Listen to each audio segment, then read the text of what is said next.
Buenas tardes con todos. El día de hoy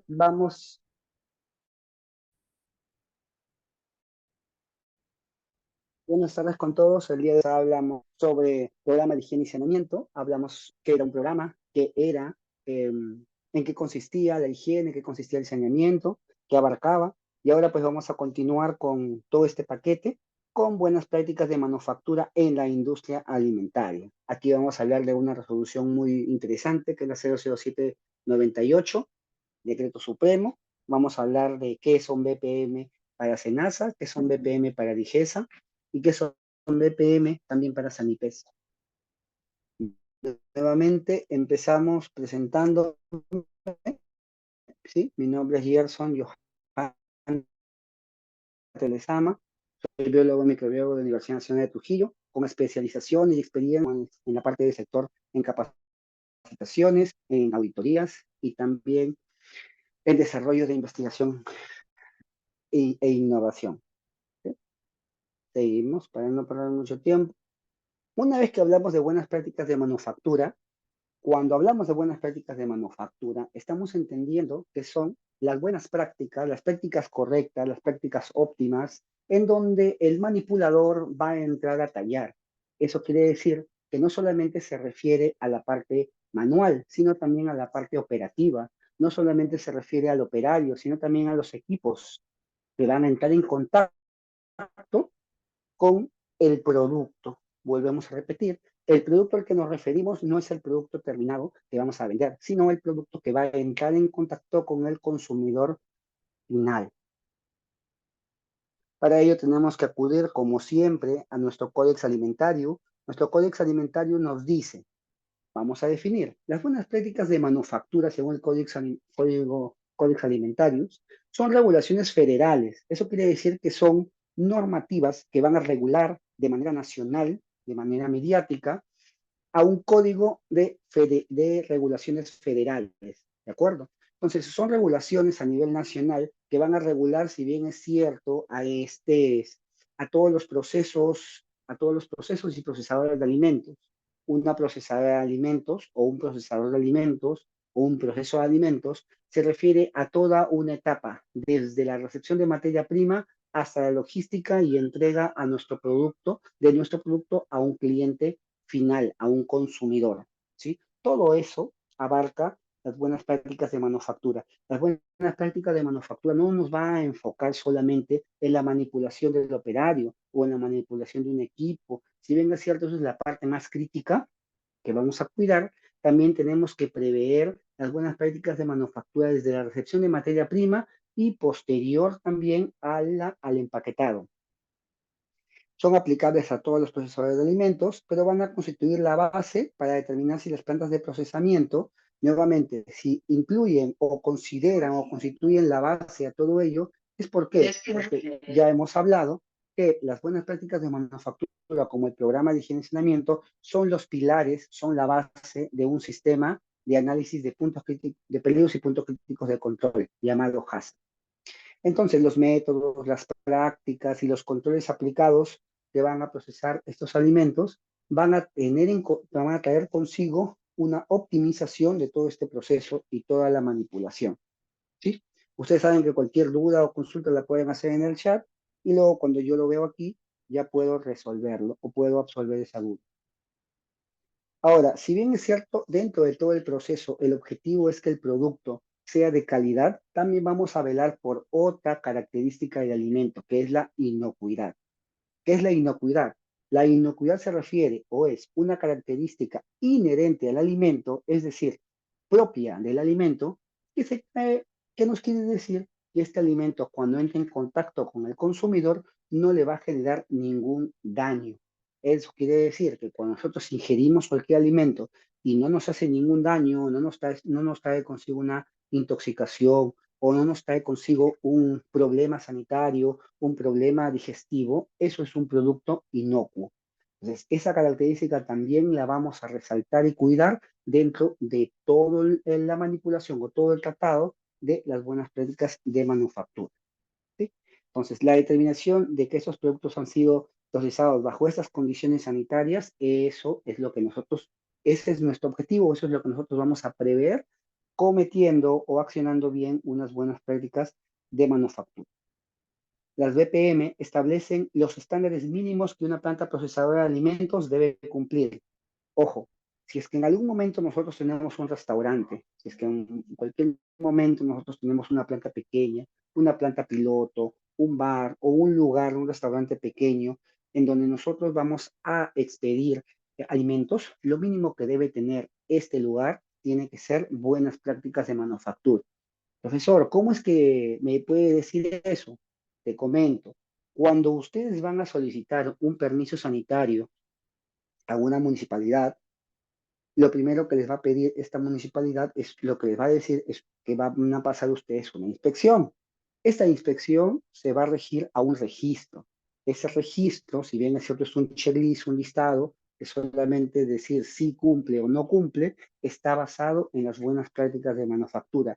¿Dependiendo de qué? De una normativa. El Decreto Supremo 007/98, que también lo vamos a ver acá. Entonces, las buenas prácticas de manufactura es lo mínimo en lo que se debe, lo mínimo que deben cumplir, lo mínimo en lo que se debe basar cualquier planta que va a procesar alimentos, cualquier ambiente, cualquier local que va a tratar con alimentos. Y estos alimentos, por obvias razones, son de consumo humano o también muchas veces, y se aviso también, de consumo pecuario o de consumo animal. ¿Sí?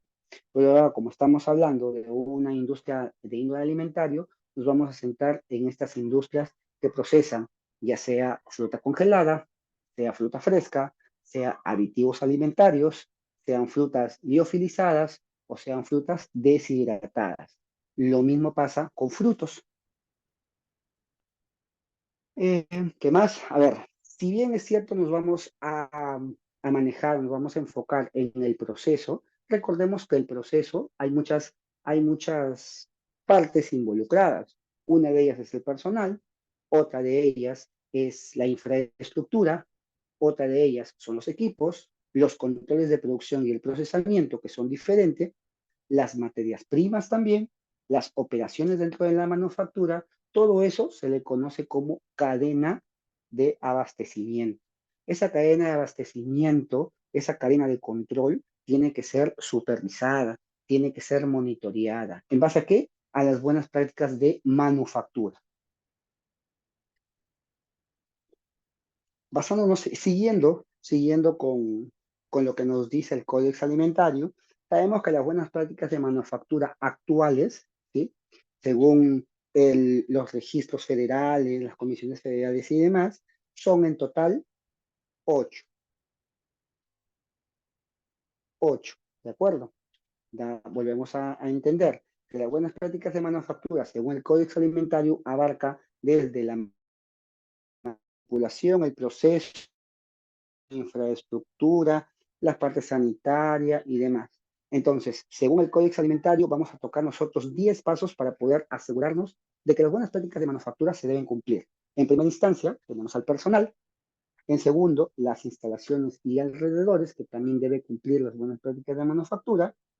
Operaciones sanitarias, las instalaciones sanitarias y controles, los equipamientos y utensilios, los procesos y controles, el depósito en almacenes y también la distribución.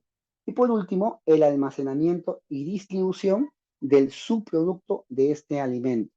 Entonces, si vamos parte por parte, vamos nosotros a entender que tenemos que tener un buen control en los procesos, en las operaciones, en los operarios, el personal, en la distribución y no solamente en la distribución del producto, sino también en la distribución y almacenamiento de subproductos.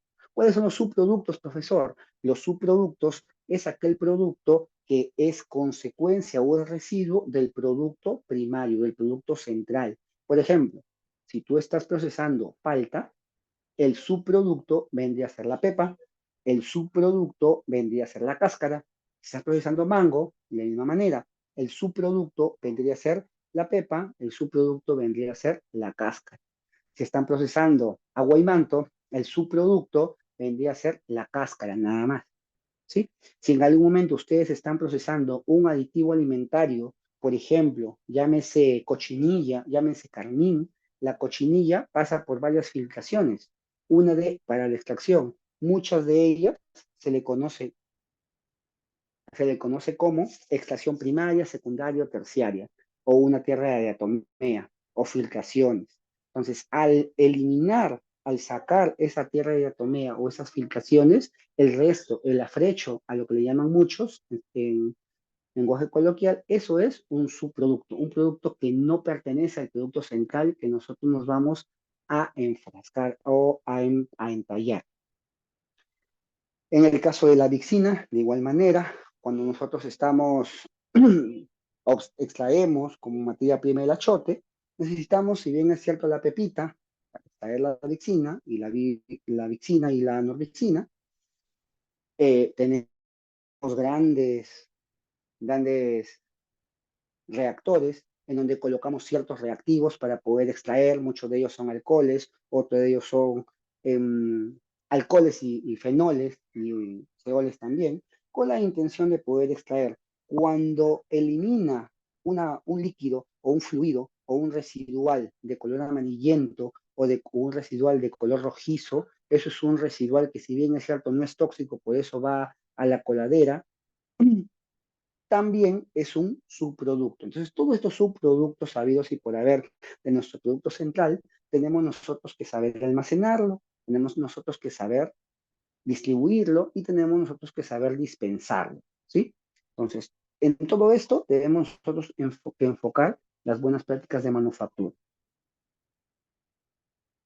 Según, como ya les dije, el Decreto Supremo 007-2098, ¿sí? En su anexo número 3 y 4 y 5, nos dice que las BPM son un conjunto de prácticas adecuadas. Cuando hablamos de adecuado, viene de la palabra adecuación, ¿de acuerdo? No se refiere al conjunto de prácticas que son las mejores o las óptimas, sino son conjunto de prácticas que se van a adecuar a cada industria. Por eso, son conjunto de prácticas adecuadas cuya observancia asegurará la calidad sanitaria. Ahora, cuando nosotros entendemos el término calidad, la calidad se refiere a toda aquella característica que cumple los requisitos del cliente. Pero acá hay otro adjetivo también, un calificativo que es la sanitaria, la calidad sanitaria. Eso quiere decir que los requisitos que cumple el cliente no van a ser organolépticos, no van a ser físico-químicos, no van a ser de color, ni biológicos tampoco, sino sanitarios, es decir, inocuos, que en su momento no tengan ningún efecto adverso negativo con la salud del consumidor. Y por último nos menciona inocuidad de los alimentos y bebidas. ¿Por qué solamente alimentos y bebidas, profesor? ¿Por qué no me habla tal vez de deshidratado? Deshidratado unge como alimento. ¿Por qué no me habla tal vez como un aditivo alimentario? Lo que pasa es que nuestro gobierno, nuestras leyes sanitarias, las leyes sanitarias aquí en Perú, solamente abarca el alimento, solamente está enfocado a los alimentos y las bebidas, pero la industria de los aditivos alimentarios van a estar debajo, van a estar englobados o tocados o abarcados en base a los alimentos, ¿de acuerdo? Entonces, si bien es cierto, nuestra normativa es el decreto supremo o la guía técnica del análisis o criterios microbiológicos, tanto para alimentos y bebidas, también tenemos nosotros que todo lo que tiene que ver con BPM, HACCP, PPHIS, programa de higiene y saneamiento, programa general de higiene y demás, está enfocado hacia alimentos y también bebidas. También se le conoce a las BPM como qué, como buenas prácticas de elaboración, como buenas prácticas de fabricación o buenas prácticas de manipulación. Profesor, estoy leyendo libros, estoy leyendo textos, estoy leyendo papers en donde no me hablan de buenas prácticas de manufactura, pero sí encuentras buenas prácticas de elaboración. Por ejemplo, en la panadería, en el proceso de harinas, se menciona buenas prácticas de elaboración en muchos papers y en muchos organigramas. Buenas prácticas de fabricación se maneja en la industria de granos, en la industria de maíz, de trigo. Todas las gramíneas manejan el término de buenas prácticas de fabricación. Y buenas prácticas de manipulación, pues es semejante a las buenas prácticas de manufactura, ¿sí? Porque siguen las mismas iniciales, BPM. Entendiendo eso, para nosotros, las buenas prácticas de manufactura van a ser principios básicos y principios y prácticas generales de higiene. Es decir, van a unirse a la base y al pilar del programa de higiene y saneamiento, porque juntos van a sostener la parte más grande y más pesada, que es el sistema de análisis de peligros y puntos críticos de control. Entonces, las buenas prácticas de manufactura son principios básicos y prácticas generales de higiene, van a abarcar.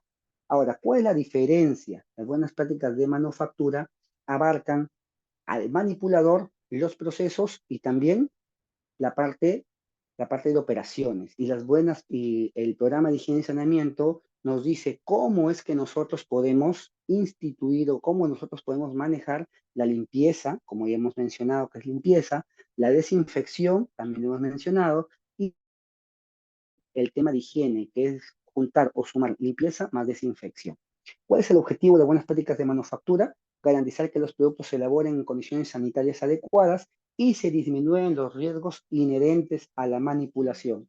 Nosotros, en el programa de higiene y saneamiento, hemos hablado de peligros físicos, de peligros químicos y de peligros biológicos. Sí, los hemos hablado y la semana pasada lo he mencionado, pero en este caso no vamos a hablar en BPM solamente de cómo erradicarlo ni cómo eliminarlo, sino de cuánta implicancia tienen estos peligros dentro de la calidad sanitaria y dentro de la inocuidad de este producto. ¿Sí? Cualquier riesgos son inherentes a la manipulación y estos riesgos inherentes o propios de la manipulación tienen que disminuirse.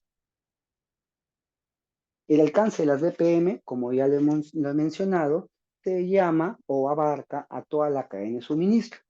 La cadena de suministro va desde la recepción de materia prima, la producción, la planta de procesamiento, la distribución, hasta ahí todo es algo que nosotros manejamos.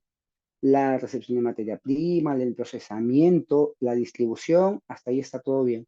Pero resulta que en cierto momento nuestro producto no llega a nuestro cliente final, no llega a quien va a consumir, a nuestro consumidor, sino a donde llega a cadena de supermercados, llega a cadenas intermediarias, llega a almacenes, a retails, en donde van a ser distribuidos posteriormente, ¿sí? Entonces, justo ahí coloco dos caminitos, una que es, va nuestro producto a un restaurante o va nuestro producto a una venta minorista. En este caso, venta minorista, pues vendría a ser los almacenes, los supermercados, los mercados también, ¿por qué no decirlo? ¿Sí? Y los restaurantes van directamente a, que a un proceso en donde nuestro producto tiene que ser transformado nuevamente. Posterior a eso, ¿qué es lo que tenemos? Si es para venta minorista, tenemos una preparación en casa. Se almacena a una determinada temperatura, el cliente lo compra, ya el consumidor final lo compra, lo adquiere y luego lo prepara en casa. Y hay un consumo hogareño. Y en el otro caso, si es que va a un restaurante, ya en el mismo restaurante no se almacena, sino se procesa nuevamente por segunda vez, hay una preparación en el restaurante y hay un consumo dentro de ese restaurante. Entonces, de una u otra manera, hay posterior a la distribución, ya tenemos una fase mínima que donde va a pasar el contacto inmediato con el consumidor final. Eso es lo que nos interesa a nosotros. Por eso es que dentro de la industria alimentaria también, dentro del el equipo de calidad, hacemos las famosas encuestas de satisfacción, hacemos los famosos recalls, hacemos nuestros famosos simulacros de retiro de producto, con la intención de poder recabar información de qué tan factible, de qué tanto cumplimiento de características higiénico-sanitarias hemos llegado con el consumidor y con ese consumidor que en su momento puede ser intermediario, pero este a su vez puede dar una retroalimentación con el consumidor final. Entonces, las BPM no solamente abarca en nuestra planta, sino abarca en toda la cadena de suministro. Ahora, para nosotros hablar de las BPM, no hay que olvidar, tenemos 5 elementos claves para las buenas prácticas de manufactura. Los famosos PPPPI, 4 Ps y una I. Personas, productos, procesos, procedimientos e instalaciones. Los 4 Ps y famoso 4PI, nunca lo olviden. Los 5 elementos claves para las buenas prácticas de manufactura son 4Ps y una I. Personas, productos, procesos, procedimientos e instalaciones. Las personas comprenden funciones y responsabilidades. Los productos son las especificaciones claras en cada fase de producción. Los procesos deben ser documentados para que no tengan ninguna duda cuando se va a procesar, a manejar. Los procedimientos, directrices para emprender procesos críticos. Y lo último, que son instalaciones. Limpieza y calibración de equipos en todo momento. Si es que por algún motivo nosotros no tenemos una limpieza de instalaciones, de máquinas, de equipos y calibración de estos, no vamos a cumplir con esta calidad. Calidad físico-química, calidad física o calidad química, en el caso del peso, en el caso del BRICS, en el caso del sabor, en el caso de la humedad. Nunca hay que olvidar 5 elementos claves, 4 Ps, una I. Ahora vamos a ver un poco más sobre la realidad sanitaria, ¿sí? La realidad sanitaria de nuestro país. Mira qué pasa. En Bellavista, ahí en Lima, pues ¿qué tenemos? Que la Agencia de Fiscalización y Control, Subgerencia de Control y Sanciones, ha clausurado un restaurante. Ahí pueden ver el código de la infracción, el D084, y su clausura es temporal. Ahora, en base a que eso fue en junio del 2022. Abajo estamos colocando el cumplimiento de la presente disposición configura el delito de desobediencia de autoridad. ¿Por qué están cerrando, en este caso, este local? Lo están cerrando porque encontraron, eso es una noticia muy conocida, encontraron en Bellavista que las ollas estaban sobre el piso, ollas con comida estaban sobre el piso, en un restaurante muy conocido y de bastante afluencia.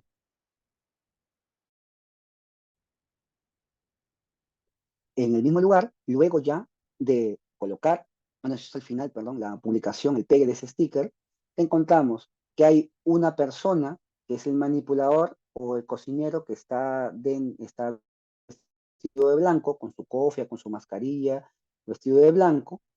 Tenemos también al inspector o fiscal de los errores que está cometiendo. Igual acá, el joven están firmando con la intención de que todo esto sea evidencia y sea informado, sea tanto informado para la parte acusadora como para la parte que ha aceptado la inconformidad. Acá se está viendo que en el tacho de productos no aprovechables se están encontrando cosas que tal vez es un cúmulo de basura, que hay productos orgánicos.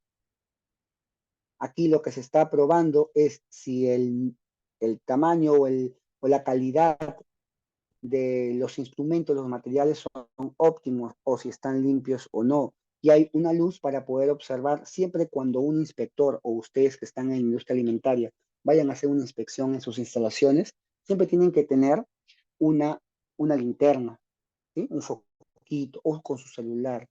Y eso está medido en lux, que ya lo vamos a ver también. Entonces, según DIGESA, vamos a ver dos enfoques, según DIGESA y según SANIPES. Según DIGESA, las BPM están normadas ¿dónde? Están normadas en el Decreto Supremo 00798 MINSA, MINSA DIGESA. El MINSA es el Ministerio de Salud y DIGESA es la Dirección General de Salud. ¿Sí? Arriba está, Dirección General de Salud Ambiental e Inocuidad Alimentaria, eso es DIGESA. Entonces, como ya mencioné, nosotros vamos a hablar de las 4P y una I. Una de ellas es las instalaciones, por supuesto. Ahora vamos a hablar de BPM en instalaciones, pero en instalaciones tenemos dos enfoques. Uno que es instalaciones según DIGESA y otro que es instalaciones según SANIPE. Las instalaciones según DIGESA, ¿qué nos dice nuestra normativa? Que las fábricas de alimentos y bebidas no deberán instalarse a menos de 150 metros del lugar. Eso, del lugar donde se encuentre ubicado algún establecimiento o actividad. que por las operaciones o tareas que realicen ocasionen la proliferación de insectos, desprendan polvo, humo, vapores o malos olores o sean fuente de contaminación para los productos alimenticios que la fabrican. ¿A qué se refiere? Ustedes lo primero que tienen que hacer cuando quieren montar o instalar o implementar una fábrica de alimentos y bebidas, tienen que hacer un estudio del terreno. Si por algún motivo en ese estudio del terreno observan que hay fuentes de contaminación, polvo, insectos, olores, vapores y demás que sean fuente de contaminación, lo primero que tienen que hacer es medir desde ese punto donde existe esa potencial fuente de contaminación, cuentan 150 metros y por encima de esos 150 metros sí se puede instalar su fábrica de alimentos y bebidas. Pero debajo de esos 150 metros, más cerca de esos 150 metros, a 150, a 148, 140, 100 metros, 80, 20 o menos, no se puede. Si en algún momento, y eso es inspeccionable, eso es supervisable, viene la autoridad sanitaria, cuenta 150 metros, y si es que existe menos distancia, eso es multable o le cierran el local. Es importante conocerlo, 150 metros lejos de cualquier fuente de contaminación.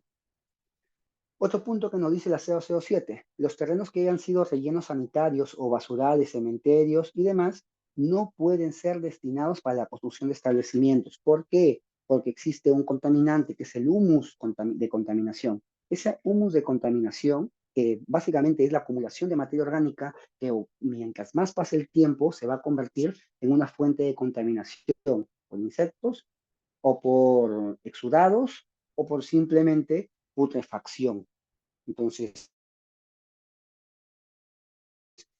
lugares donde ha sido basurales, cementerios, rellenos sanitarios, pantanos o lugares expuestos a inundaciones no pueden ser, y eso es algo importante reconocerlo, no pueden ser considerados como construcción, no, pues, para la construcción de establecimientos que se dedican a esta fabricación, tanto de alimentos como de bebidas.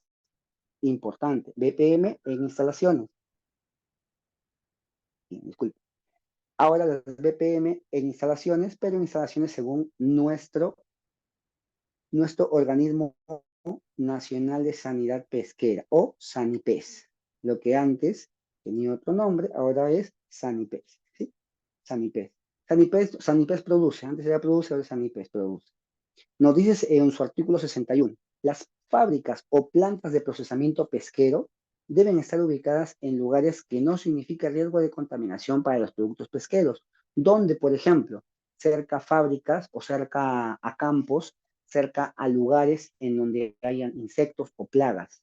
¿Por qué? Porque la fabricación, la producción de harina de pescado, de aceite de pescado, va a traer bastantes plagas y si están cerca o junto estas fábricas, estas plantas, junto o cerca a campos de maíz, a campos de gramíneas, a campos de hortalizas, ¿qué es lo que va a pasar? Plagas, llámese aves, llámese insectos, llámese roedores, van a migrar a esta planta con la intención o la posibilidad de contaminación. También la ubicación de la planta debe garantizar el acceso a un suministro de agua limpia, así como la eliminación adecuada de esos residuos y efluentes. Es importante porque dentro de la producción de harina de pescado, aceite de pescado, hay muchos efluentes que tienen que salir para el lavado, sublavado y relavado. Asimismo, deben estar localizadas en áreas libres de riesgo de inundaciones o exposición a un deficiente drenaje. Aquí lo que podemos ver, miren, esas flechitas que ven, esa es la casa, esa es la planta, ¿sí? De a grosso modo, es lo que podemos ver allí, los posibles ingresos o accesos de plagas. Es importante cerrar la posibilidad, sesgar para que no existan ingreso de plagas. Seguimos. Según las instalaciones, es necesario contar con la infraestructura física donde se pueda mantener un ambiente sano y condiciones apropiadas para el manejo. Tres cositas. Ubicarse lejos de focos de contaminación, diseñadas, construidas para proteger ambientes de producción, es importante. Ser construidas de manera que faciliten las operaciones de limpieza y desinfección. Las esquinas, los bordes entre la pared y la unión entre pared y piso no debe ser en ángulo de 90, sino en curvatura. ¿Por qué? Porque es fácil de higiene, fácil de limpiar y fácil de desinfectar. Las áreas, mire, es importante, ahí pueden ver las curvaturas, las uniones entre piso y pared son curveadas. Los pisos deben ser resistentes, no deben ser porosos, tienen que tener un acabado libre de grietas, no puede haber esas uniones, esos cuadraditos, esas mayólicas, porque en la unión entre mayólica y mayólica se almacena suciedad. Las paredes deben ser impermeables, acabados libres de grietas, tienen que ser de fácil limpieza y desinfección. Los paneles, se les conoce se les recomienda usar paneles antiadherentes o impermeables en las industrias alimentarias, aparte que no almacenan calor. Los techos deben ser diseñados de forma que no acumulen polvo, no condensen la humedad y no se desprendan superficialmente. Para eso se utilizan pinturas epóxicas. Las puertas de superficie lisa no tienen que tener muchos accesorios porque puede ser fuente de contaminación física, no deben ser absorbentes y de suficiente amplitud. La iluminación. Aquí voy a mencionar y voy a demorar unos minutos mencionando que la iluminación nos vamos a enfocar mediante una evaluación y el uso de un luminómetro. Este luminómetro o luxómetro, conocido también, va a medir la cantidad de lux o unidades de luz, dependiendo de qué zonas estén. Si es en una zona de inspección, en una zona de selección, en una zona de limpieza, en una zona de separación, tiene que tener mínimo 540 lux. Cuando estamos en zonas de trabajo, en zonas de acción, en zonas de manipulación, en zonas de corte, por ejemplo, 300 lux. Y en cualquier otra zona, como oficina, como áreas de envase, como áreas de recepción de materia prima, como área de residuos, como baños, como oficinas y demás, 50 lux. Ahora, estos lux se van a medir según un luxómetro, que es un equipo como el que ven abajo, calibrado, y aparte de calibrado, tiene que ser aceptado según INACAL, con su sello y con su sticker según INACAL, y con su mantenimiento al día. Importante conocer esto. Control de temperatura dependiendo, por supuesto, dependiendo de qué, dependiendo si en algún momento, perdón, dependiendo si en algún momento estamos tratando ambientes en donde se necesita un control de temperatura, por ejemplo, productos deshidratados, polvos, aditivos alimentarios que son hidroscópicos, captan humedad, tenemos que controlar la temperatura, la humedad, la calidad de aire y la ventilación, porque esto es fuente de contaminación muchas veces o denigración o destrucción de las características físico-químicas. Abastecimiento de agua. El agua debe ser potable. ¿Cuándo un agua es potable? Un agua es potable cuando tiene una potabilización, un tratamiento. ¿Un tratamiento de qué? De disminución de carga microbiana mediante una dosificación de cloro, mediante tratamiento térmico. ¿Sí?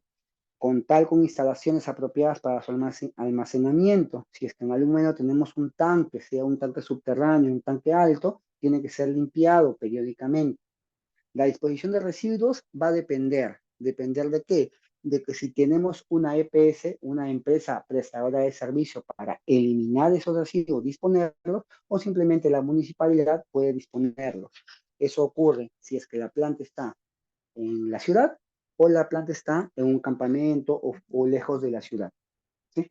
Para eso ya se obtienen, si es que es una EPS, se distribuye hasta 3 o 4 o 5 tachitos de vidrio, de residuos sólidos, de residuos generales, de plásticos, de madera y de orgánicos. Y si es dispuesto por la municipalidad, solamente residuos municipales y residuos no municipales.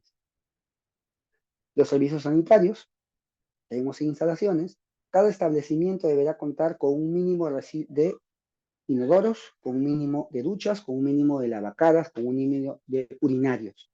Eso lo vamos a ver más adelante. Y tiene que disponer de papel, de agua y de un personal de limpieza que periódicamente tenga que estar limpiando, valga la redundancia. Más adelante vamos a ver el mínimo que nos pide la autoridad sanitaria. Ahora vamos a pasar, ya acabamos instalaciones, pasamos a la higiene del personal. Los manipuladores de alimentos, para asegurar la inocuidad de los productos, deben dos cosas: velar por un manejo adecuado y mantener una buena limpieza personal. Hemos hablado la semana pasada que el personal está obligado a presentarse higienizados, bañados, limpios, con las uñas cortas, y nosotros, si en algún momento podemos ver una fuente de contaminación, darle un EPP como guante, mascarilla, cofia, para que cualquier residuo o remanente de suciedad o fuente de contaminación o riesgo de contaminación pueda llegar hasta el producto que va a manipular. Las empresas deben contar, obviamente, y establecer un programa de capacitación continuo y permanente. Continuo porque de una u otra manera o periódicamente tienen que capacitarlo. Y permanente, que no es única vez, no es por única vez el tema de capacitación, sino tiene que hacerse 2, 3 o 4 veces, dependiendo de tu análisis de riesgo, cuál es la capacitación que más le debes dar, dependiendo de qué es en lo que está fallando más tu personal.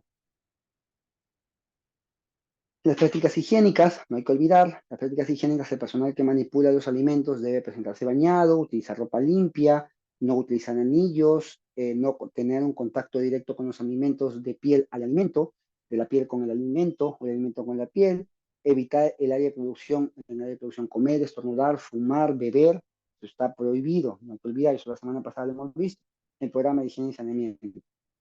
Las prácticas higiénicas, no utilizar maquillaje, uñas cortas, no utilizar pestañas ni uñas postizas. Lavarse las manos cada vez o cada cambio de actividad se tiene que lavar las manos. Cada vez que sales al baño, lavar las manos. Cada vez que inicia la jornada laboral, al recuperarse el puesto de trabajo después de irte al baño o irte a comer, lavarse las manos. Aquí podemos ver ciertas zonas en las dos manos, zonas que frecuentemente olvidamos lavar, zonas que a veces olvidamos lavar y zonas que siempre lavamos. Entonces, como ven, hay ciertas zonas rojas, que son las que frecuentemente olvidamos lavar, que tienen que ser lavadas continuamente. Por eso, las manos es nuestro contacto directo con el producto, es lo que más debemos cuidar. Debemos lavarnos, ¿cómo que nos lavamos? Con jabón, agua, jabón. Podemos secarnos, si bien es cierto, con papel, también con un secador de manos, pero posterior a ello, como último paso, tenemos que desinfectarnos. Atención, dice ahí, las uñas, deben lavarse las uñas, no hay que olvidar. Si tú llegas con las manos con uñas largas y sucias, pues tienes que cortarte las uñas antes de que debas lavarte las manos, no después. Eso es lo que nos dice la OMS. Hay 11 pasos para que te puedas lavar 12 pasos para que te puedas lavar las manos correctamente, y esto fue implementado desde antes del COVID, pero fue muy conocido a partir del COVID, y en todas las empresas las he visto que han implementado. ¿Hay que mejorar? Sí, pero abarca todo. Abarca la mano, la palma, el entrededo, el embés, el dedo meñique, el dedo anular y el dedo pulgar, y las muñecas y los antebrazos. Es lo principal en un lavado de manos. Eso es lo que le decía en la higiene del personal con respecto a los lavatorios, los inodoros y los urinarios. Todos estos deben ser de loza, no que son de granito. No, los de granito tienen la costumbre y la cualidad de eliminar polvo, tienen la costumbre y la cualidad de almacenar humedad, de no ser limpios, de almacenar suciedad. Entonces esos no, tienen que ser de loza. Es obligatorio, nos dice la 00798, normativa peruana. Entonces, si tienes de 1 a 9 personas, un inodoro, 2 lavatorios, una ducha y un urinario. Si tienes de 10 a 24 personas, 2 inodoros, 4 lavatorios, 2 duchas y un urinario.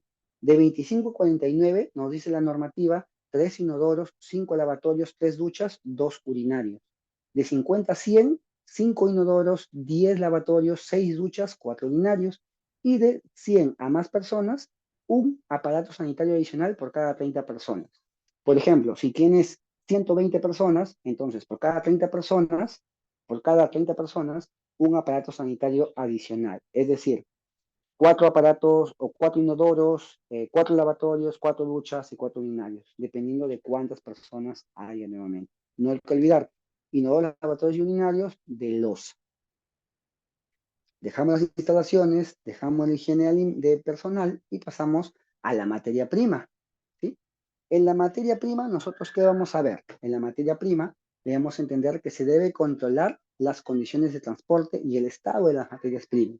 No solamente nos vamos a fijar, por favor, en la materia prima cuando llega a planta. Nos debemos fijar en la materia prima desde antes que llegue a planta. porque una vez que llegue a la planta, nosotros tenemos que hacer una inspección de cómo está llegando. Muchas veces esperamos a que llegue a la empresa, a la fábrica, a la planta, para poder objetarle al proveedor de materia prima el por qué está llevando así su materia prima. No, debemos hacer capacitaciones desde antes. Esto es con la intención de que cuando les llegue a ustedes materia prima en un estado defectuoso, ya tiene el personal, ya tiene el operario, ya tiene el proveedor nociones de cómo es que debe seleccionar antes la materia prima para que sea óptima y para que sea aceptada en la planta de procesamiento. Es importante llevar a cabo un control visual de las materias primas. Obviamente, tiene que ser muestreado, muestreado dependiendo de las características, dependiendo de la cantidad y dependiendo del personal que se tenga también y de la capacitación. Es necesario llevar un control de información en la etiqueta de productos. ¿Por qué? Si bien es cierto, muchas veces nosotros adaptamos o encontramos un producto a granel, aceptamos un producto a granel, muchas veces también tenemos productos que son envasados. Estos productos que están envasados tienen que tener una rotulación, identificación del producto, información nutricional, fecha de elaboración o vencimiento, la manera de empleo y la forma de conservación. Estas 5 características tienen que ser inspeccionadas por el personal a cargo. Importante, porque si no, no vamos a saber almacenarlo, cómo vamos a emplearlo, en qué momento se elaboró, cuánto es su vida útil para hallar la fecha de vencimiento, qué componentes tiene nutricionales y qué información es del producto. De repente tiene un insumo o elemento principal que es dañino o es un alérgeno. Tenemos que investigar, supervisar y tenemos que saber definir qué es lo que nosotros estamos manejando, reflexionando con materia prima. Para los aditivos alimentarios, si es que alguno está procesando aditivos alimentarios, se deben controlar las condiciones de los ingredientes, la humedad, si es higroscópico, si es liposoluble, hidrosoluble, proteínosoluble, pesar los aditivos con precisión, respetar las condiciones de almacenamiento, si te dicen a 7 grados, a 7 grados, si te dicen a 15 grados, 15 grados, si te dice bajo cero, bajo cero. ¿Por qué? Porque cualquier desestimación o mala manipulación tiende a ser tiende a afectar a la calidad de la materia prima. Limpieza y desinfección de las áreas. Dejamos las instalaciones, dejamos la higiene y dejamos las materias primas, pasamos a la limpieza y desinfección de las áreas. Hemos hablado ya la semana pasada, por eso es que eso lo vamos a pasar rápidamente para llegar a la última parte que es el saneamiento. ¿Sí? La limpieza y desinfección de las áreas, utensilios y equipos se refiere, a ver si es que en alguno de ustedes recuerda o lo puede escribir en el chat, ¿sí? ¿Qué es limpieza y qué es desinfección? De igual manera lo voy a ir mencionando. ¿Sí? Recordemos, la limpieza se refiere a la eliminación física de todo contaminante visto o detectado al ojo humano. Si tú ves que una superficie ya no tiene ese contaminante, ese polvo, esa tierra o esa grasa y le has quitado, tú puedes decir esa zona, esa área, ese utensilio, ese equipo está limpio. Sí, está limpio, pero tú no puedes ver a nivel molecular, a nivel atómico y mucho menos a nivel de partículas. Para llegar a ese nivel es que utilizamos la otra fase, que es la desinfección. ¿Qué es la desinfección? La desinfección es la reducción o eliminación hasta el 99.9% de carga microbiana. La carga microbiana, solamente la carga microbiana, se va a eliminar o a reducir con el proceso de desinfección. Por eso, cuando ustedes digan, voy a desinfectarme una herida, lo único que van a hacer, en el caso de la parte clínica, lo único que van a hacer es reducir la carga microbiana circundante a la herida. Cuando ustedes digan, voy a desinfectar el área, van a reducir, se refieren a reducir o disminuir o eliminar la carga microbiana de esa superficie, área, utensilio y o equipo. Las actividades de limpieza y desinfección, ambos, deben realizarse diariamente o al cambiar el tipo de alimento a producir. No hay que olvidar que se deben, a ver, recuerden, que se deben limpiar y desinfectar. Solamente el personal se debe limpiar y desinfectar, se debe lavar las manos y desinfectar. No, se debe limpiar y desinfectar las áreas, las instalaciones, como puede ser pisos, paredes, techos y otras áreas auxiliares. Los utensilios, cristalería, cubetería, utensilios de preparación de alimentos, cubeteadoras, mallas, fajas, cubetas, todo eso se tiene que desinfectar, limpiar y desinfectar. Y se recomienda el uso de toallas desechables para la limpieza de superficie, por supuesto, o si no, el famoso papel toalla, muy bien. El papel toalla es un papel adherente, es un papel absorbente, que si bien es cierto, tú puedes pasar por encima del papel toalla, este papel toalla tiene que ser único y exclusivo para cada área. No puedes llevar el papel toalla del área de lavado o la exclusa, o todos, otros lo conocen como aduana, el aduana o la exclusa, donde uno se cepilla las botas, se lava las manos, se coloca la cofia o la gorrita, la toca, las botas, los guantes, se lava y se desinfecta, se le conoce como esclusa, se le conoce como aduana, como botilubio o lavamanos, llevar el papel que está allí a la sala de proceso. No pueden hacer eso. Tiene que ser exclusivo de la sala de proceso, exclusivo del personal de limpieza, no se pueden prestar, así como no se podían prestar los utensilios de limpieza, vimos la semana pasada, de área a área, tampoco se puede prestar los utensilios para limpiar y desinfectar. Es necesario establecer un programa de limpieza y desinfección. Ya lo hemos mencionado. El programa de limpieza y desinfección tiene que ser establecido. ¿Por quién? Es muy probable que lo establezca el personal de calidad, pero tiene que establecerlo en coordinación con el equipo de producción. ¿Por qué? Porque como bien saben, si nosotros como equipo de calidad somos las personas que vamos a dar las directrices para que producción trabaje, nosotros no podemos ir en contra de lo que hace producción. Producción es el corazón de toda planta. Si es que la planta no produce, no fabrica, no elabora, no podemos nosotros sustentar o hacer entender o hacer crecer a la planta. Pues es un trabajo continuo y conjunto. Pasamos a almacenaje o almacenamiento, perdón, y transporte. Aquí vamos a hacer una pausa. Recordemos que el almacenamiento y el transporte no solamente se refiere al producto ya terminado, se refiere también a la materia prima, se refiere también a los productos adicionales, a los servicios que se deben dar también. Es necesario mantener una temperatura de higiene del alimento o de la materia prima durante su almacenamiento. Un ejemplo claro.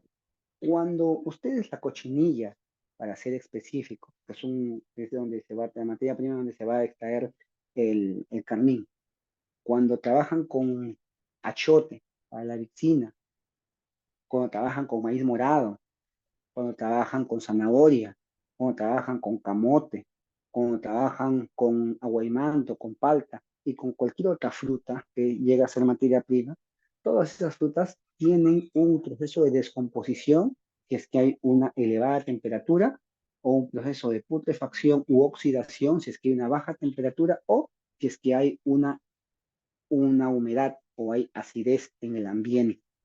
Hay que regular eso en el almacenamiento. Es importante conocer y respetar la vida útil de los alimentos. La vida útil de los alimentos, ¿qué es, profesor? La vida útil de los alimentos es el tiempo promedio que un alimento puede mantener sus características organolépticas, físico-químicas y microbiológicas, tal como la fecha de producción.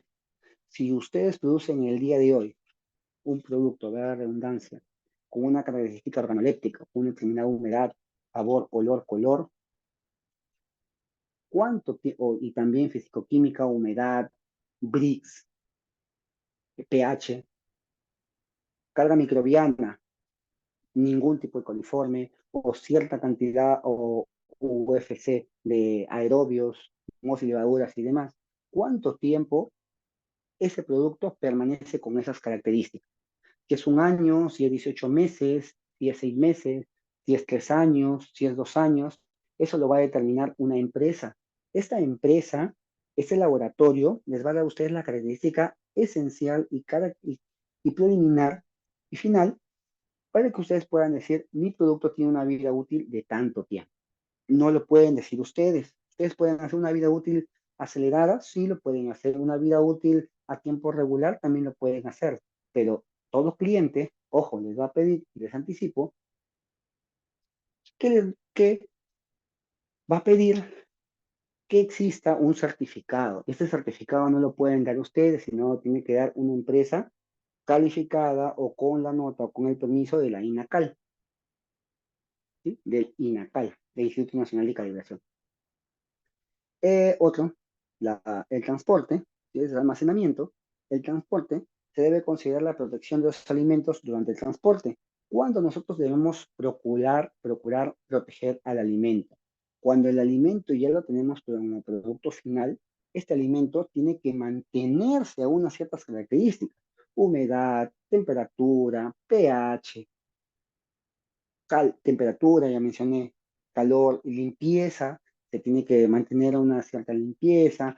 Si es que en algún momento hay un transporte diferente, se pasa de auto a auto, de carro a carro, tal vez del transporte, que es un camión grande, hacia un navío o hacia un flete, ¿sí? Se tiene que regular, se tiene que cuidar que estas cajas no se rompan o no tengan alguna abertura en donde puede ingresar cualquier contaminante físico, químico o biológico. Se debe considerar la protección de los alimentos durante el transporte. Es importante realizar actividades de limpieza y reparación y funcionamiento de las unidades de transporte. Considerar las unidades de transporte de alimentos únicamente para esta actividad. Esto, por ejemplo, es algo debatible. Yo he trabajado en lugares en donde, siendo el equipo de calidad, siendo supervisor, siendo coordinador, llegando a ser jefe de calidad, en donde me chocaba con que las empresas, la gerencia contrataba a un camión, y este camión, ¿qué pasaba? No tenía un control, este camión no tenía camiones, perdón, esta empresa, perdón, no tenía camiones que eran solamente y exclusivos para el transporte de alimentos, sino ahí transportaban fierros, ahí transportaban eh, grasa, transportaban materia prima, es decir, frutas, hortalizas y demás. Entonces, cuando yo vi y detecté que hacían ese tipo de transporte en estos autos, lo primero que hago es auditar a esta empresa que tiene a su dominio o a su cargo estos transportes. Conversando con gerencia, llegamos a la concientización de que si bien es cierto, íbamos a tener un contrato largo con esta empresa que nos iba a dar este servicio de transporte, que separe ciertos autos, los que están en mejor calidad, ciertos camiones, para que nos puedan dar este servicio exclusivo. Y si en su momento llegaban a utilizar camiones por la demasía de carga, por el trabajo, porque nosotros cuando expedíamos, cuando eh,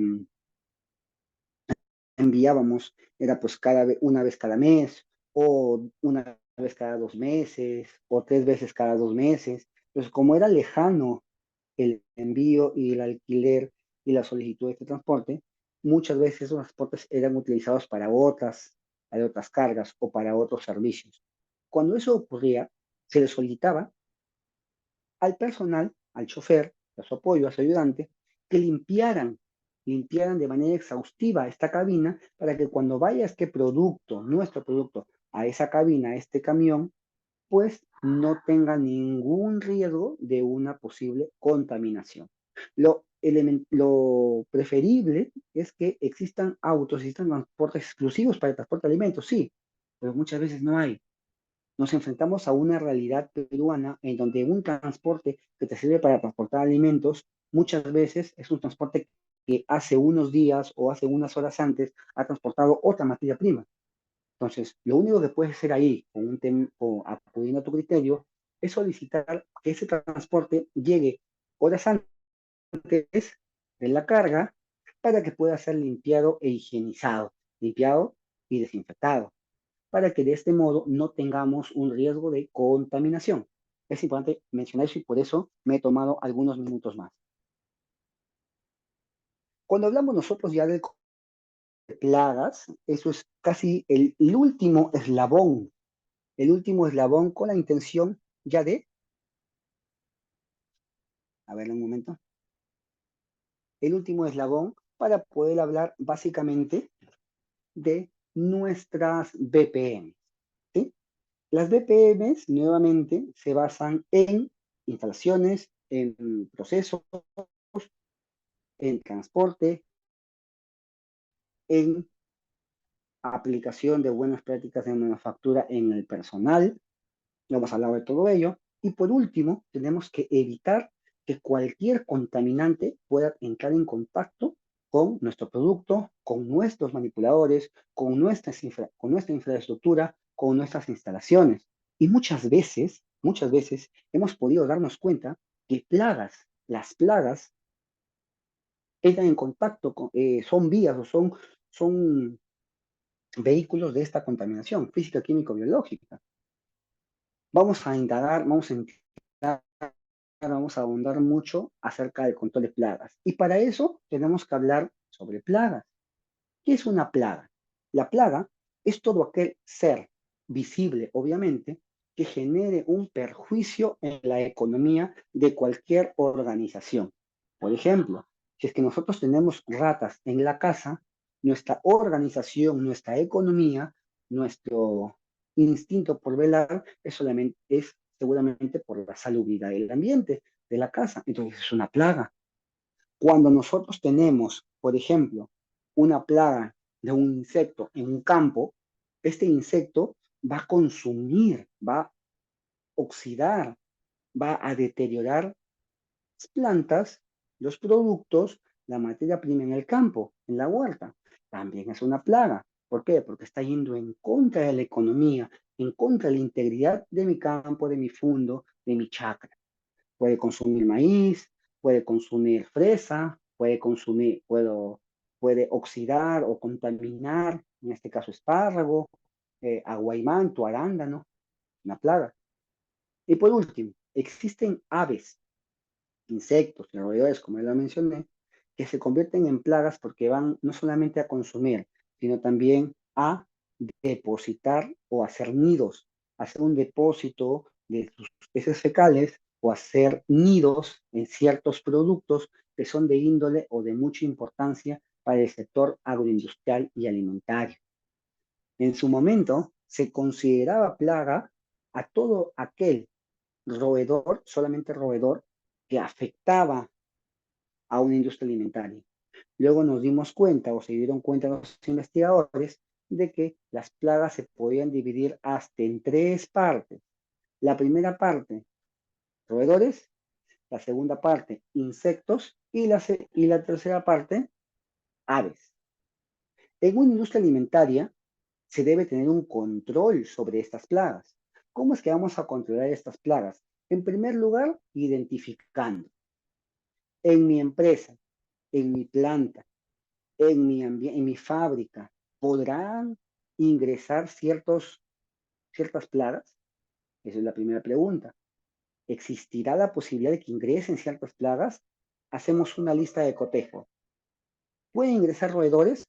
Sí, bueno, sí, porque está por acá cerca, hay casas, en las casas pues dejan alimentos sueltos o no tienen buena limpieza. Entonces, como hay cerca casas, hay domicilios, hay hogares, que es muy probable que almacenen o que por ahí pase un ratón, un roedor, una rata, entonces hay posibilidad de que lleguen aquí, a mi fábrica, a mi empresa, a mi planta. Hay posibilidad de que insectos puedan ingresar, llámese moscas, llámese grillos, llámese saltamontes, llámese zancudos, que puedan ingresar a mi planta. Sí, por supuesto, porque por acá nada más a 180 metros o 1 kilómetro, pues tengo maizales; a 2 kilómetros por acá tengo frutas, frutales; por acá a 2 kilómetros o a 300 metros hay una casa en donde tienen un jardín atrás, un huerto en donde hay frutas que son lacticíferas, tienen mucha leche, papaya, llámese papaya, higo. Entonces, sí hay posibilidad de que estos insectos, por un tema de golpe de calor, puedan migrar de esa empresa, de ese huerto, de esa chacra, de ese jardín hacia mi planta. Sí hay posibilidad. Y por último, existe la posibilidad de que aves ingresen a mi fábrica, a mi planta. Por supuesto que sí, porque cerca, eso es lo que después del estudio llego a esa conclusión. Pero me poniéndome en el caso extremo, de que sí puede haber un ingreso de roedores, sí puede haber ingreso de insectos y también puede haber ingreso de aves. Si me pongo a analizar, digo, sí, pueden ingresar aves porque por acá nada más hay huertos, hay lugares donde las aves hacen sus nidos y por un golpe de calor, por hambre, por sed, pueden llegar a mi planta y contaminar o causar un prejuicio. Entonces, si yo me veo en la necesidad, en la evaluación, posterior de la evaluación, encuentro que hay posibilidad de que aves, insectos y roedores ingresen a mi planta, entonces tengo que controlar. ¿Cómo es que las controlo? Ahora, fácil. Para controlar, para controlar, primero tengo, ya les dije, que identificar. Y segundo, tengo que evitar. ¿Evitar qué? Una plaga ingresa a un lugar solamente si encuentra calor y comida, nada más. Si encuentra el lugar donde reproducirse, donde albergarse, donde dormir, en pocas palabras, o donde almacenarse y comida, entonces ahí va a ir. Entonces, ¿qué le quito? Le quito fuente de alimentación, le quito fuente de albergue o fuente de consumo o fuente de almacenamiento y de esa manera no van a poder llegar hacia ese lugar. Por ejemplo, si yo tengo puertas abiertas, ventanas, esclusas, abiertas o rotas, por obvias razones, las aves van a ir y van a hacer sus nidos allí. Entonces hay que evitar que las ventanas, las esclusas, las mallas estén abiertas o tengan alguna rotura importante. Otra razón, si es que no tengo una buena limpieza en mis almacenes, es muy probable que los ratoncitos, los roedores o las ratitas lleguen a ese lugar a dormir, a reproducirse o a consumir los restos orgánicos que pueden quedar almacenados allí. Por tanto, si es que yo tengo, eso es importante, dulzor, proceso frutas, proceso frutos que tienen mucho dulzor, mucho brix, mucha humedad, es muy probable que vayan los insectos, las zancuditos. Entonces, tengo que tener limpieza, desinfección, con la intención de que estos insectos no vayan a este lugar con el objetivo de poder reproducirse o tal vez de poder consumir algún producto dulce o simplemente posarse en ciertos lugares en donde haya restos orgánicos que consumir. ¿De acuerdo? Entonces yo tengo que obtener, ya identifiqué mis plagas, ahora tengo que identificar cuáles son las razones por las cuales estas plagas pueden ingresar a mi planta, a mi empresa, a mi fábrica. Una vez que identifico estos dos factores, empiezo a controlar. ¿El control a qué se refiere?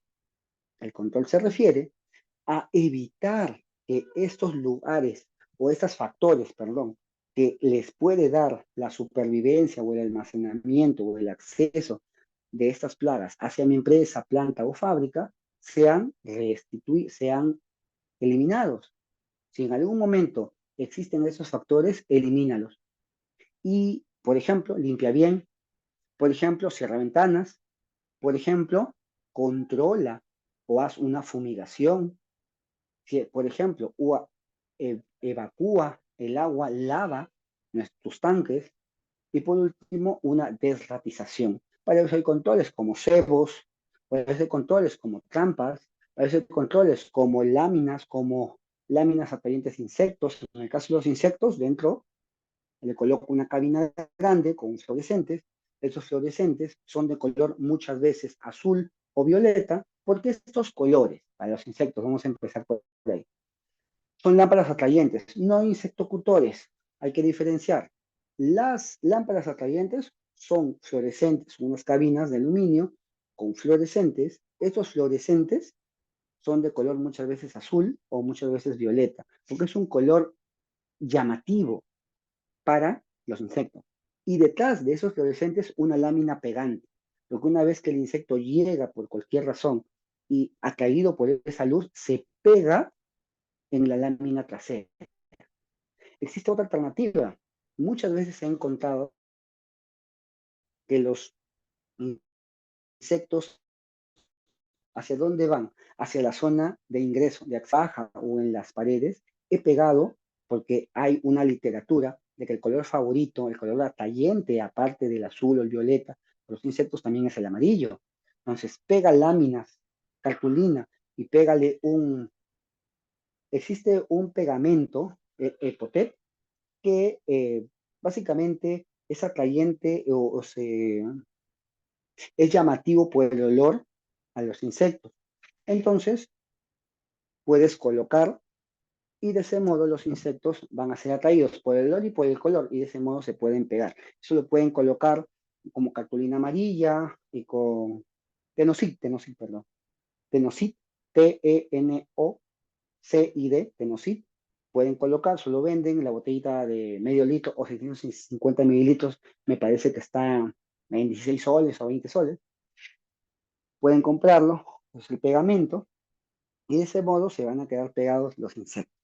Y como les decía, el otro equipo, que no es una lámpara caliente de insectos, sino un insectocutor, es aquel equipo en donde ni bien el insecto llega por el color fluorescentes, hace contacto con estas láminas, salta una chispa que electrocuta a estos insectos. Eso es un insectocutor, que es diferente a una lámpara atrayente de insectos. Por ese lado, se puede controlar, ya les dije, de manera mecánica o de manera cultural, con las cintas, con las láminas, con el tenocid. Y con la parte operativa, a la parte mecánica, con los insectocutores o con las lámparas atrayentes. Ahora, ¿qué hacemos con los roedores? Yo les doy un tip acá. Nunca utilicen trampas que maten al roedor. Nunca lo hagan. ¿Por qué?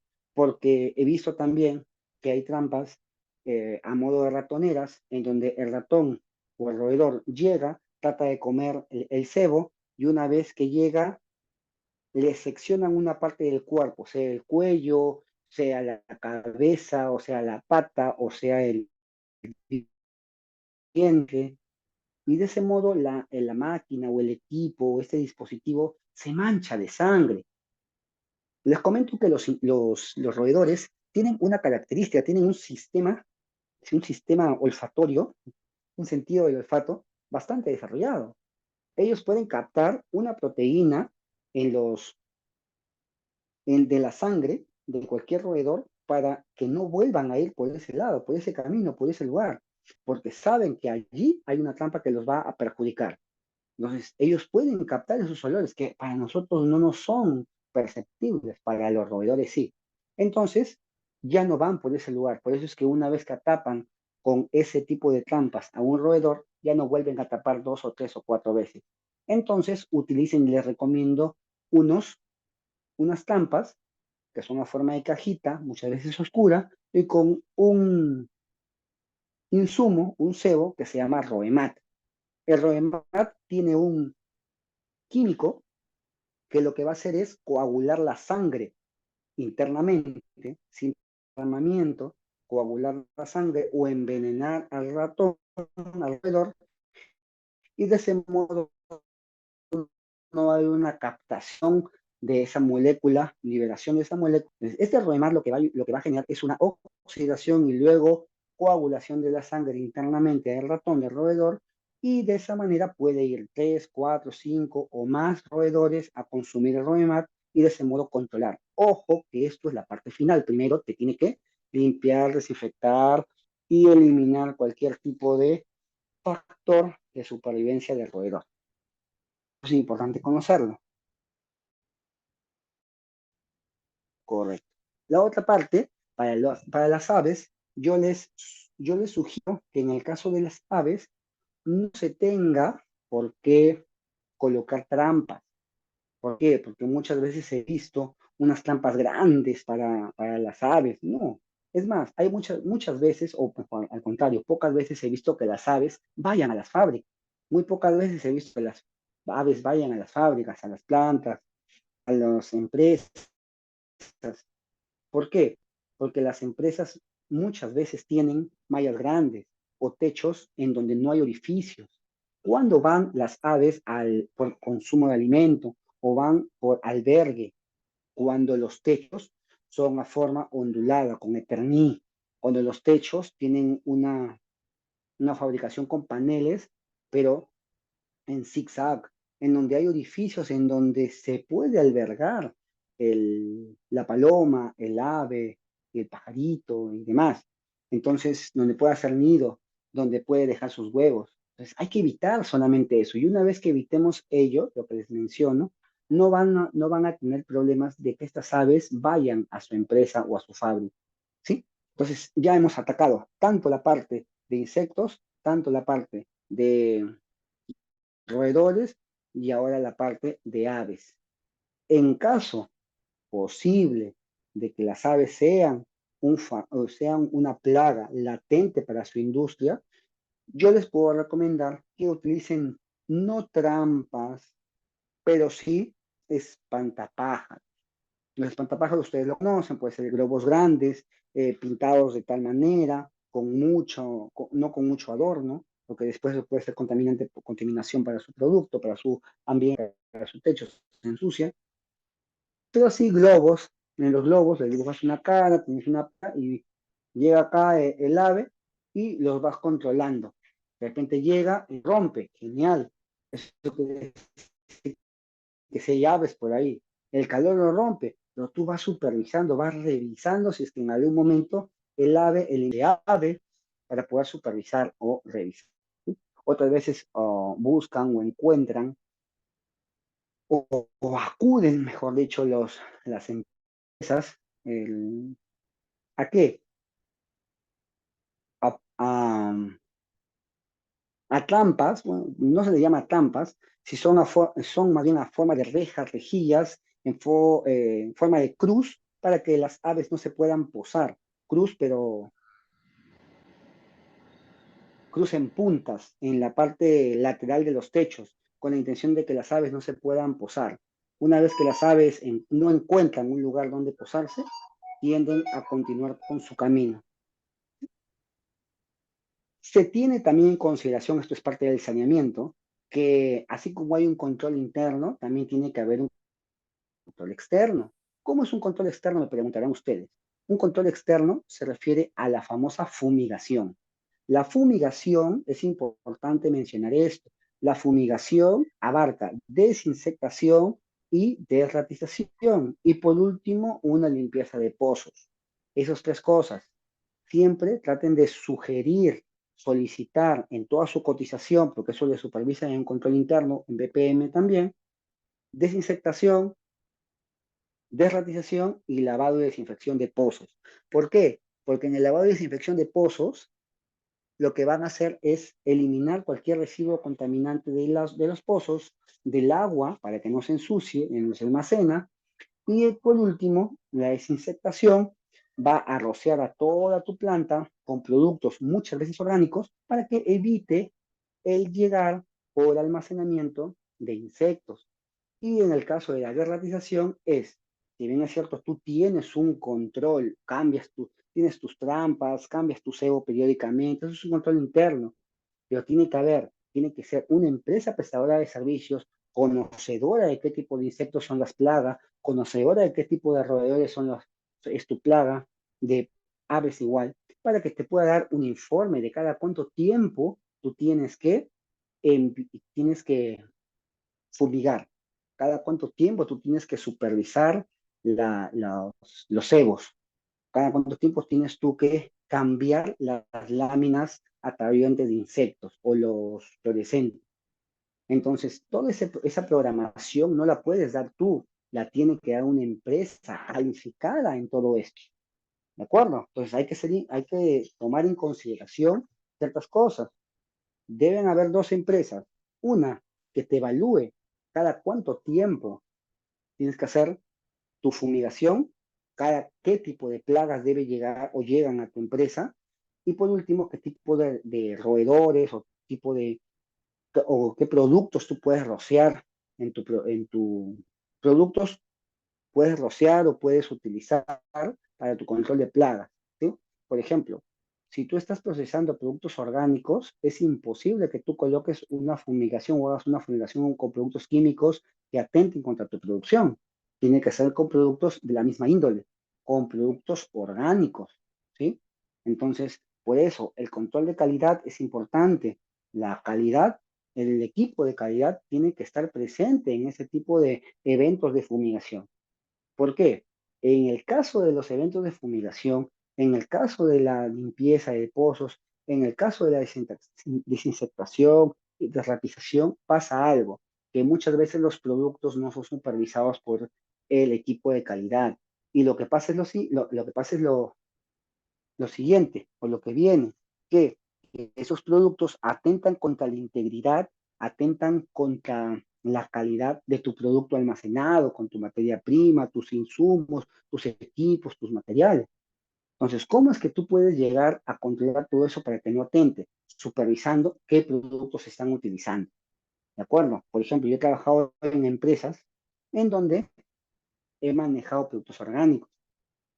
Necesitaba que llegue la persona que estaba a mi cargo, sea inspectora o supervisora, esté presente, así yo no esté, o alguna vez estaba yo, otras veces mandaba a mi subordinado para que revise todas las fichas técnicas y los insumos que van a utilizar. No, que van a utilizar ROEMAT, ok, pero ¿qué tipo de ROEMAT? A ver, pásame las fichas técnicas, lo reviso.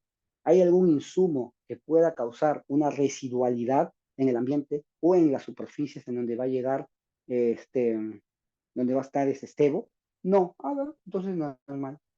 Entonces, van a utilizar tal insumo, el fluorocin, el fluoremat y demás para poder fumigar. Ya, vamos a revisar su ficha técnica, su MSDS, que es su ficha técnica, su hoja de seguridad.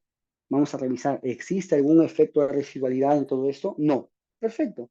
Entonces, ¿qué es lo que vamos a proceder a dar permiso, a dar venia, para que puedan rociar o utilizar?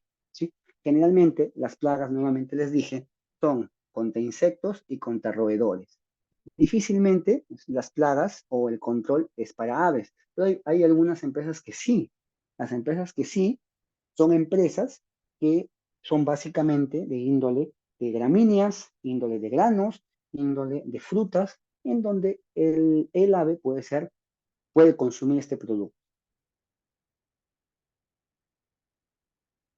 Continuamos, ya para terminar todo esto, ¿sí? Porque ha sido una exposición muy, muy amena. Veo que no tienen ninguna duda, al menos acá no veo en el chat ninguna pregunta, ¿sí? Vamos a repetir lo que hemos mencionado por aquí. Las plagas, como ya mencionamos, constituyen una amenaza seria para la inocuidad de alimentos. Nuevamente, inocuidad se refiere a la característica inherente del alimento, pero pactado en qué o en base a qué.